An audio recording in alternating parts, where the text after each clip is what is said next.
everybody. Welcome to Queen Talk, a show where I am bringing together dope kingdom women for games, glam, and some godly girl talk. I am your host, Alicia Renee Greer, and today I have with me a very special guest, my friend, Crystal Marie Mitchell.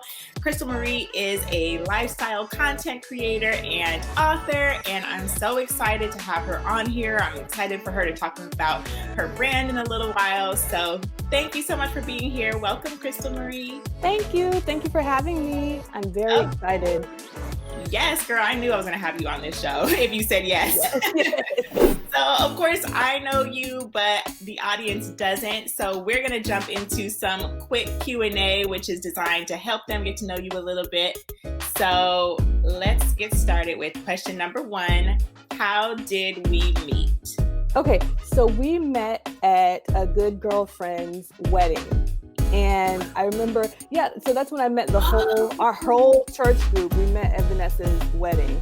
And I think I was like the last addition to the group, but you were there. And of course, our friend circle was there. And that was the first introduction to you as well as everyone else. So I am very thankful for Vanessa's invitation to the wedding. For sure. I totally forgot about that. When I was typing this question, I did not remember her wedding, but you're right. That is where I met you. Yeah. What was your first impression of me and the group?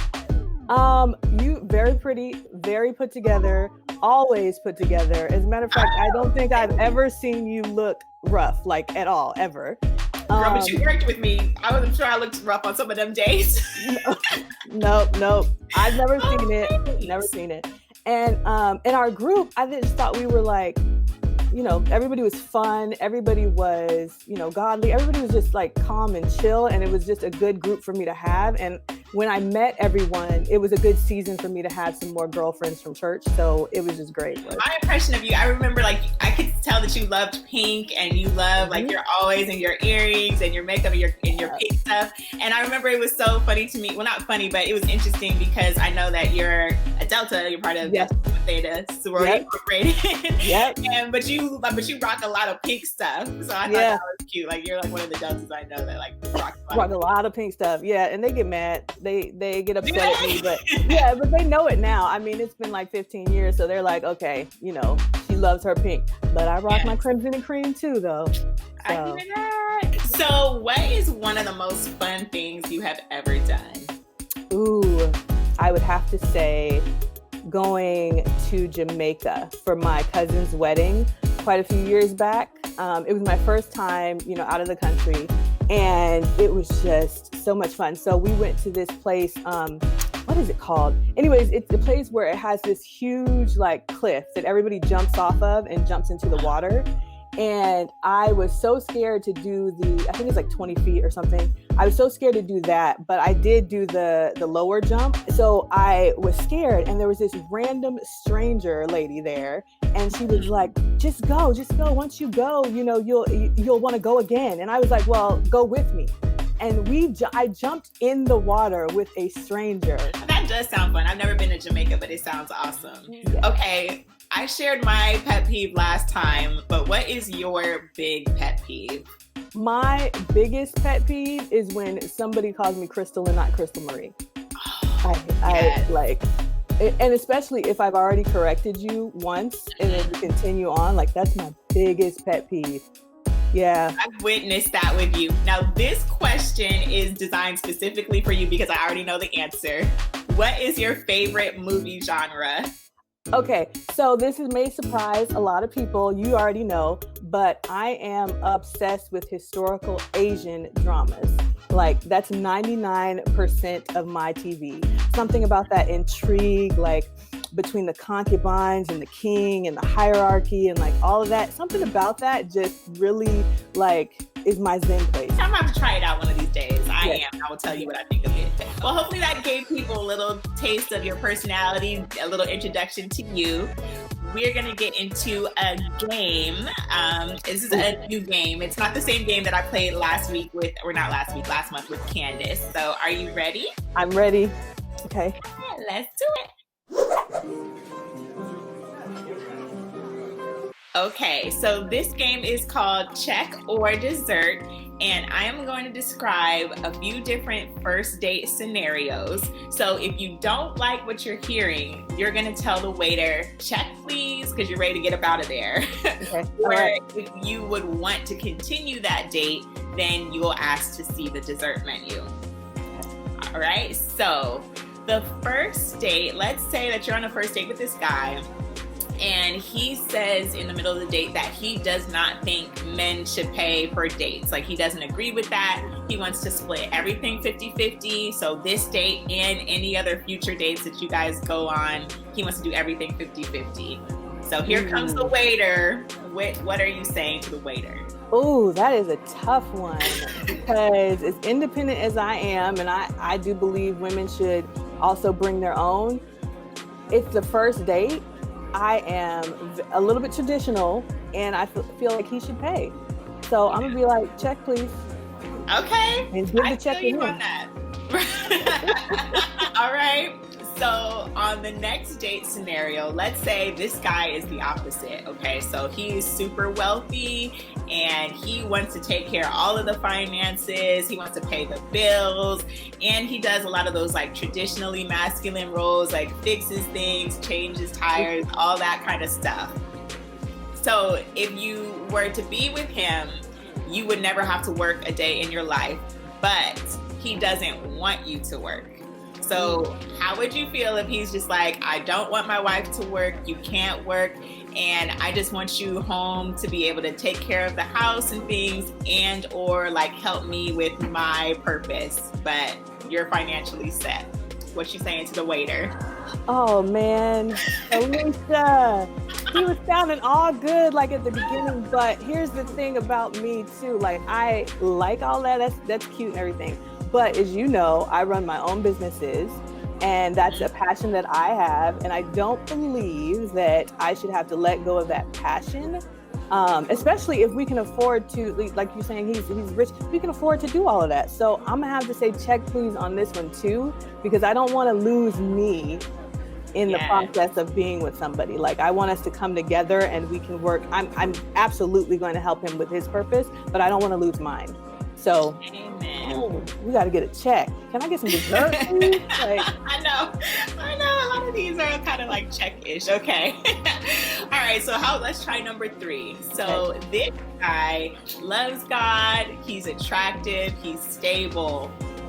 You're liking the date, but in the middle of the date, you realize this is the same this is the same guy that one of your girls went on a date on with. And it didn't end well. They broke it off. Well, not that it didn't end well, but he didn't like her, so it just never went anywhere. Ooh. But he does like you. So he didn't do her dirty. He kind of let her know, like, See, Alicia.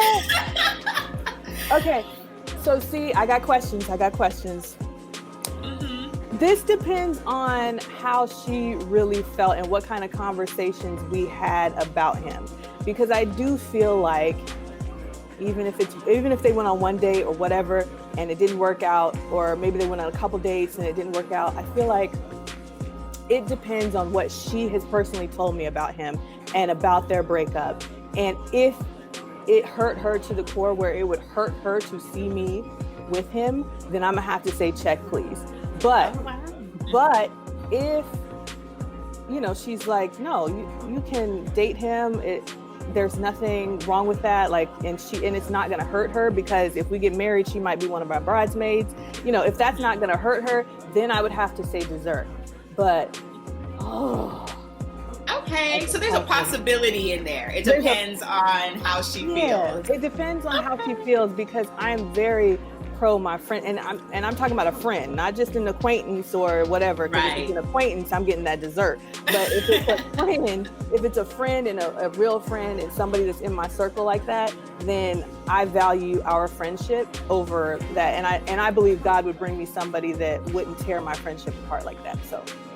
Yeah. Okay, that makes sense. Okay, so we got a dessert in there. Yeah. A possible dessert. Dessert.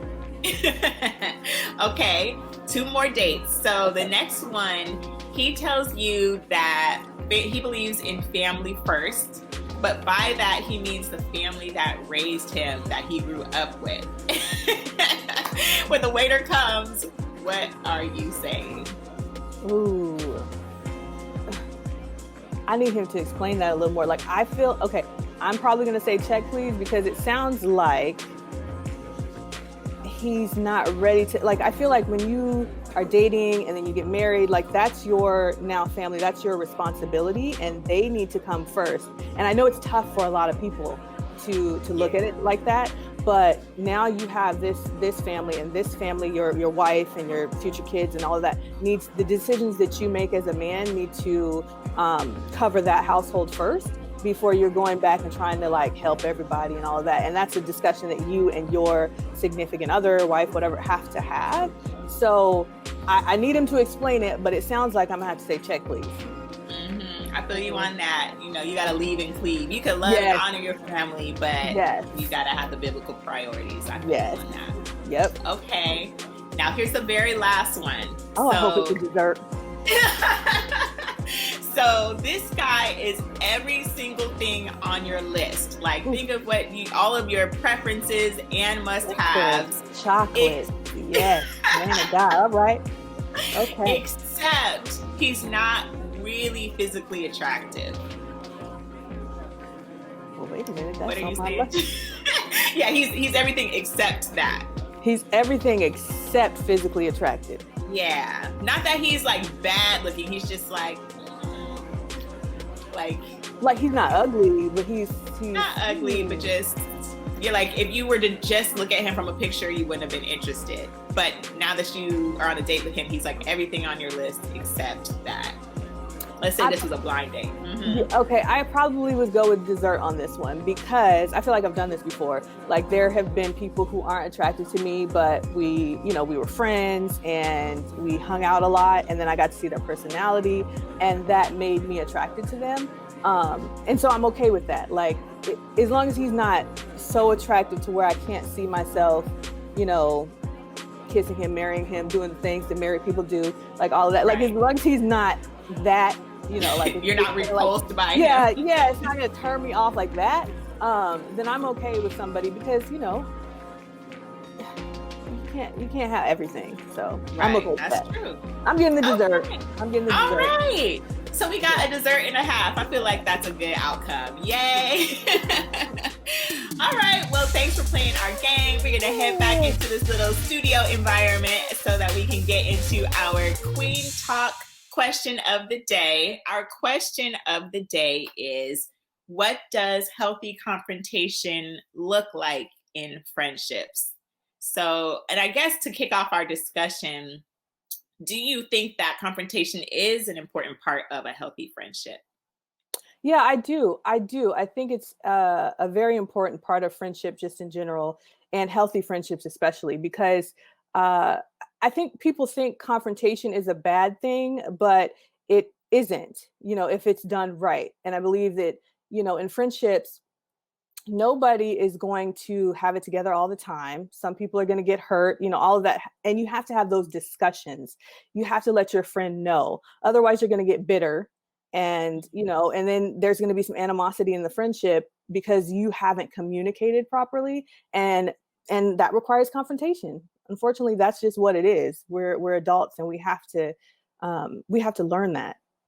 Right. So are you naturally a confrontational person, or are you naturally someone that holds it in? I am naturally somebody that holds it in. Yeah, I'm naturally somebody that holds it in. And I think that stems from, when I was younger, getting bullied. And so, you're not wanting to get bullied enough to where people want to beat you up. And so then you start holding things in that bother you because you want to avoid that confrontation. And so, yeah, I'm naturally a person that will kind of let it go to a point. But then when I get to that point, it's kind of like, now I'm going to tell that person. It may not come out as good as it should. And then that's where I think you get the bad confrontation connotation, because you've let it fester for so long, and then it bubbles up and comes out. And then that person is like, what did I do? You know what I mean? Can't be just what just happened. So yeah, no. That's so me too. I don't know how to answer the question. Like, if like if I'm naturally confrontational or not. Because I think on the inside, I think I'm kind of naturally confrontational in the sense of like, I believe that if something bothers you, you should like be able to say something. So I Mhm. have that, but then I also struggle with actually saying something. Yep. So I think I Yes. tend to like, I believe that I should, but it's hard for me to actually do it. And so then I end up being kind of like what you said, where I'll hold it in for a long time. And then Yep. by the time I say something, I might already have an attitude or I might already be Yeah. mad. And then it like might hurt the other person. Like I remember I did that once like years ago to one of my friends. Like I had held it in for a long time. I was like 18, 19, so I didn't Yep. know. I had held a whole bunch of stuff in. It wasn't just Yep. one thing.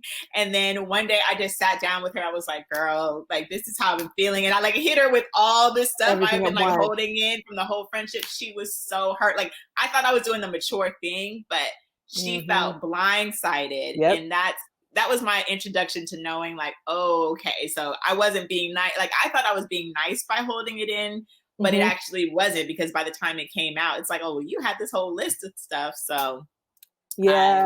yeah, that was wrong of me for sure. And I think I agree. Like people, they get blindsided because by the time like all of that stuff has happened and you remember it, they don't remember it anymore. You know what I mean? They don't Yeah. remember what happened and they didn't even realize they hurt you in the first place. But then you hit them with all of that at once, and it's kind of like, whoa, come on, like you.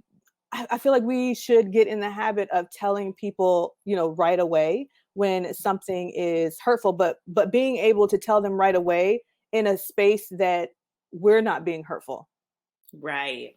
and Yeah, we I can come to totally them with agree. maturity. Yes. So like why do you think that is challenging? Like what makes that tricky? I think what makes it tricky is your personality, like my personality. Like I feel like I've been wanting to be liked more Mhm. than, Yes. loved. Because if you Mm. love me, I should be able to tell you that you've hurt me and you receive that, right? And then, if apologies need to be said on both sides, then I'm okay with that. But I should be able to come to you and say, you've done this thing, it's hurt me, and we should be able to work that out. And I don't have to worry about then not being liked because I've said that to you, right? But I feel like it's tricky because my personality is I want to be liked, you know, Yeah.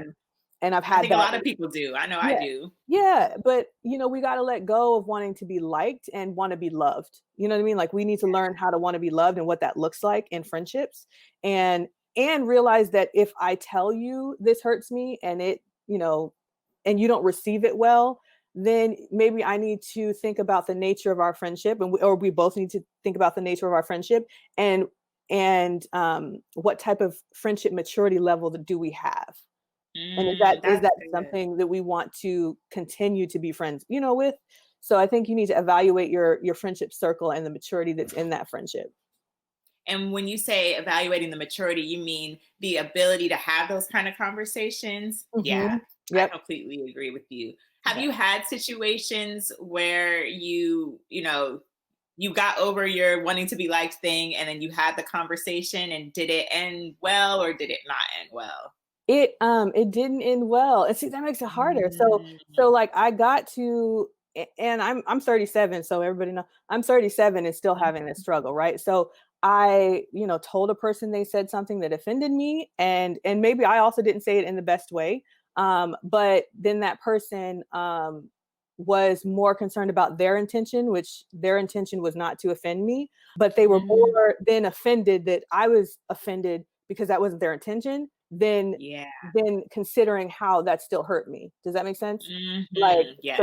so then I'm turning around and apologizing to that person, but then I feel like it turned around to make it like it was I hurt them. Like it was you, girl. Yeah, like it I was hate me. that. That has happened to me so many times. Okay, I don't want to Yeah. interrupt your story though. No, no, but that's the thing. So then I'm like, so you just ignored the whole fact that I just came to you and told you that you hurt me, and now it's about you. And so for me, I have to back because that's going to do like two things for me. One, make me not do that again. Like make me Yeah. not confront somebody again. It's going to make it even that much harder because I don't want to. I don't want to deal with that. And at the time, I didn't have the bandwidth to deal with that, to be honest.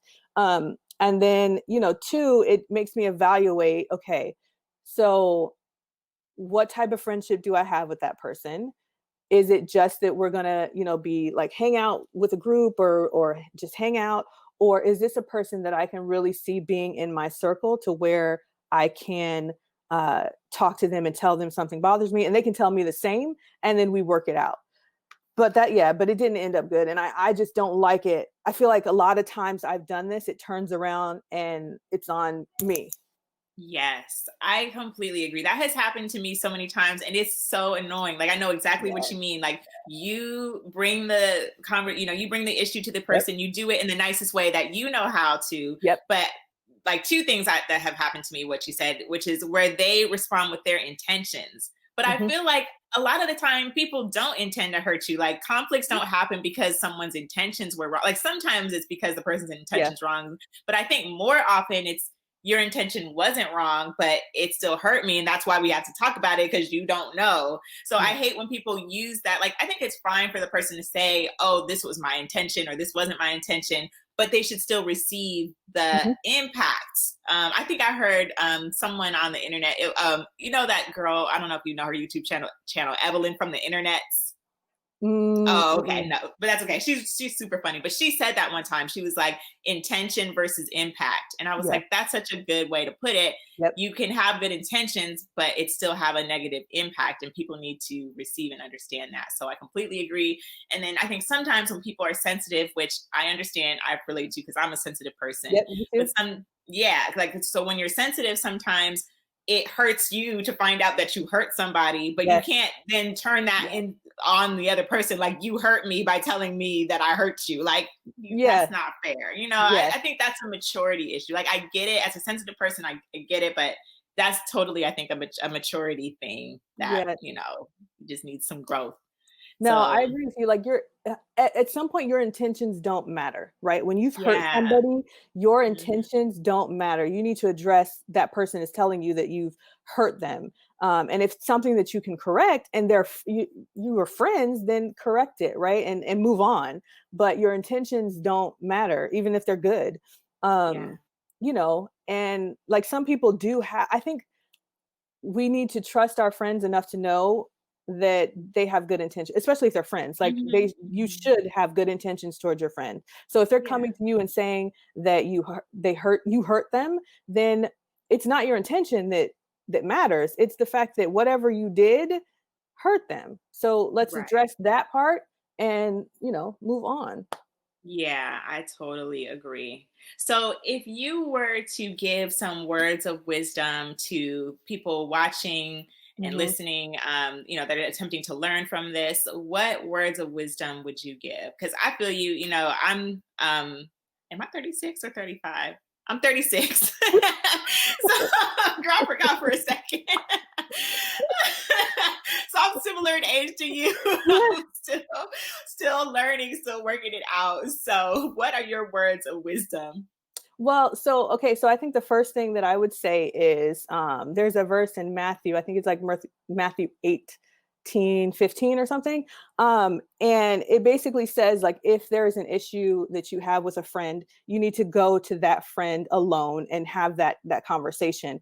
And I will admit that I don't necessarily I should be following this verse to a T, but I do not, and I'm working on that. Because the first thing that I do is I go to like another friend and say, this is Mhm. what happened. And because I trust that friend's judgment, was I wrong? Basically, I'm looking for permission to be hurt. You know what I mean? From somebody else. Mm, And mhm. you don't need all of that. Go to that friend first, say that you hurt me, and this is why. And I believe you also have to check yourself and your spirit to know, okay, are you overly sensitive for whatever reason? Yeah. Are you in a bad mood? Were other things going on that made what this person said or did to you affect you in a different way? Whereas if things were going well, you wouldn't have had the same reaction. Then you need to check your internal spirit, right? But if all things being equal, it still hurt you, you need to go to that person first. And that's something at Mhm. 37 I'm still working on. So yeah, I would definitely do that. That's one thing that I would say. um Two, I would say, stop trying to be so nice that you're avoiding telling people Mm, that you are hurt, or this needs to change in the friendship, or whatever it is. Stop trying to be so nice that you don't care about you. You know what I mean? Like, I yeah. feel like I know I care a lot about my friends. I'm a very loyal friend, and I care Mhm. about what they have going on and like all of this stuff. But at some point I got to care about me and what's Yeah. going on internally, and I need to be able to tell that person. So, stop trying to be so nice and want to be so liked that you can't be honest. In Mhm. love, like, you don't have, it doesn't have to be a mean thing, but just be honest.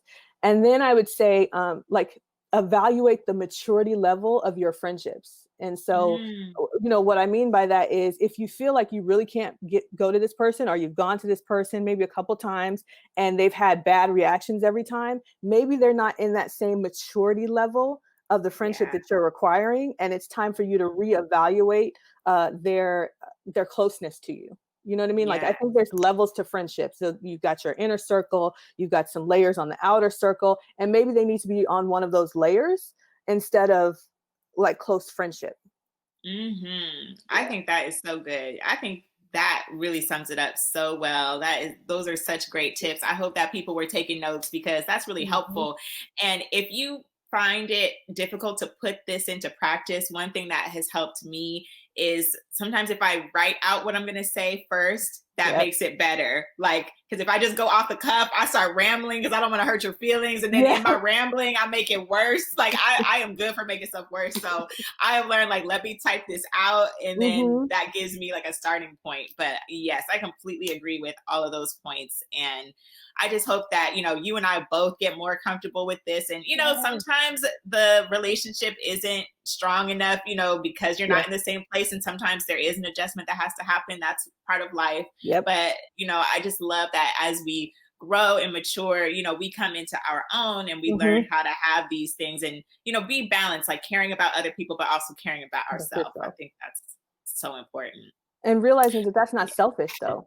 Right. It's Yes. not selfish for you to care No, about yourself, as well. You care about other people, you care about yourself, and then there needs to be some kind of balance. So, absolutely. Well, thank you so much for sharing your wisdom with us. you're The last welcome. thing we are going to do today is let people know about this fabulous brand. So, why don't you go ahead and tell people about it? Yeah, so the Diva Inc. or the Diva Diaries brand is my brand. It's a lifestyle brand.